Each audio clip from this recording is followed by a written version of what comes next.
Seguimos en Soluciones y rápidamente leemos algunos de los aportes que hacen los televidentes a través de nuestra cuenta en Twitter, @SolucionesGB. Raúl Romero Méndez dice: la actividad humana inyecta tanto CO2 a la atmósfera como 20 volcanes en erupción constante. También él agrega más adelante: se debe declarar una emergencia ambiental especial por cambio climático para concientizar a la población. También aporta, dice: por lo grave del problema debería prohibirse la circulación de vehículos individuales en ciudades de gran tráfico. Y justamente nos vamos a detener allí porque quisiéramos entonces conocer qué tipo de políticas deberían ser impulsadas desde el Estado, desde las instituciones gubernamentales, para que pueda entonces haber una incidencia positiva en todo lo que tiene que ver con el cambio climático. Entiéndase, frenar este cambio climático, reducir las emisiones de dióxido de carbono. Bueno, yo lo separaría en dos tipos de políticas públicas. Una asociada a la reducción de la contaminación y otra asociada a tener la infraestructura para enfrentar los fenómenos de hidrología seca o fenómenos de aguaceros torrenciales. Hemos hablado bastante de cómo reducir la contaminación, pero para poder enfrentar estos fenómenos necesitamos particularmente tener grandes embalses y tener sistemas de aducción de agua y sistemas de riego. En los 40 años antes de este último periodo presidencial se construyeron 83 embalses en el país, mientras que en estos últimos 15 años solo se han construido 2.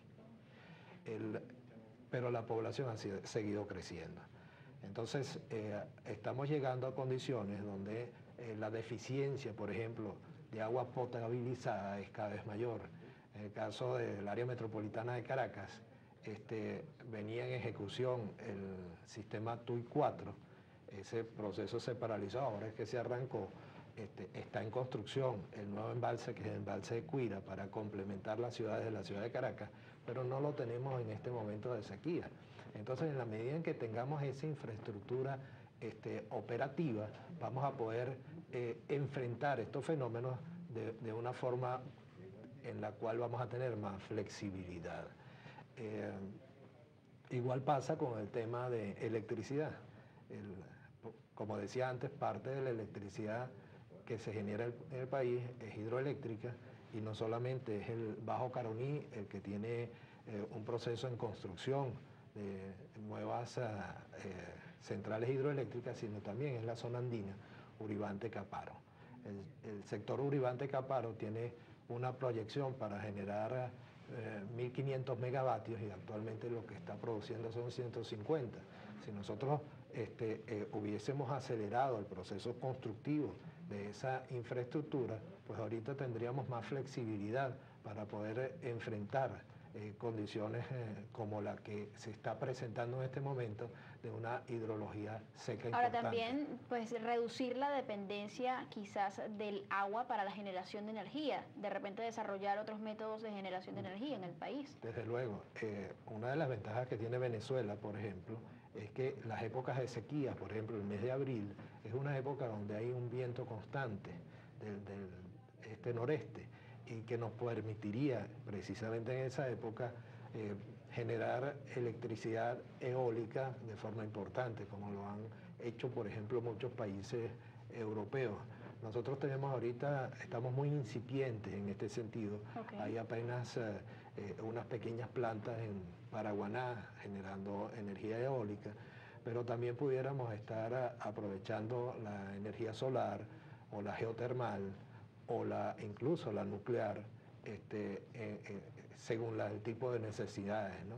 Y pudiéramos empezar a introducir dentro de nuestras ciudades el concepto de edificios verdes, en los cuales pues el edificio pues es autosustentable, consume mucho menos electricidad, se le colocan jardines en los techos para que eso ayude a la producción de oxígeno, etcétera, ¿no? Nos quedan pocos minutos. ¿Qué otras iniciativas deberían surgir y que afectan, digamos, directamente a la actividad diaria de la población acá en Venezuela? Mira, primero yo creo que es bien importante recalcar que, si bien es cierto que existen esas dos estrategias, es decir, la reducción de emisiones que ataca la raíz del problema, y después está, digamos, la adaptación a las consecuencias de la alteración del clima, Habría que decir que la primera, la reducción de emisiones, pues en Venezuela es muy poco lo que podemos hacer porque las emisiones de Venezuela son muy moderadas comparadas con las de los países industrializados. Esa es una responsabilidad fundamental de China y de los Estados Unidos, de los países que más emiten, ¿no?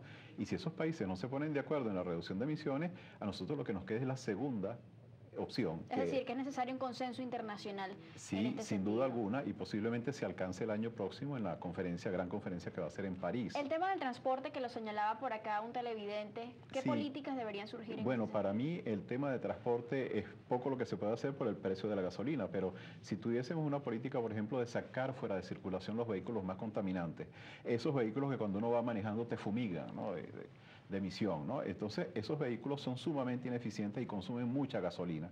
Si se creara una política de incentivos para que los propietarios de esos vehículos los sustituyeran por vehículos nuevos eficientes, eso reduciría considerablemente las emisiones, reduciría el consumo de gasolina, de tal manera que tiene sentido tanto desde el punto de vista ambiental como desde el punto de vista económico. Ingeniero, ¿qué le diría usted a la persona que está en este momento en su casa observándolo? ¿Qué medidas puede tomar alguien, pues, digamos, de forma individual para contribuir con la disminución o con la aceleración o frenar la aceleración del cambio climático? A título individual, bueno, sea más racional en el uso de la electricidad y en el uso del vehículo, pues trate de informarse, de ver qué se puede hacer con el reciclaje. El reciclaje requiere una política de Estado que todavía no existe, ¿no? Todavía el reciclaje tiene tres actores, que es el que genera el desecho, el que lo recicla y después el gobierno, que es el que tiene, digamos, que orquestar la recolección de una manera ordenada. Okay. Entonces, mientras eso no se lleve a la práctica, lo cual yo no me explico por qué no se lleva a la práctica,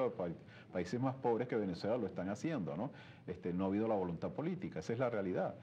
Cuando exista voluntad política tendremos soluciones, porque yo estoy seguro que el pueblo venezolano va a saber responder adecuadamente cuando tenga la información suficiente y cuando existan esas políticas públicas que lo orienten hacia la solución. Mientras tanto, pues ya lo que queda por hacer es un poco tener un poco más de conciencia en cuanto al uso racional de los recursos naturales, por ejemplo, el agua en sus casas, en cuanto también al racionamiento de la energía eléctrica. No espere que quizás le aumenten la tarifa del servicio de energía eléctrica para comenzar a racionar.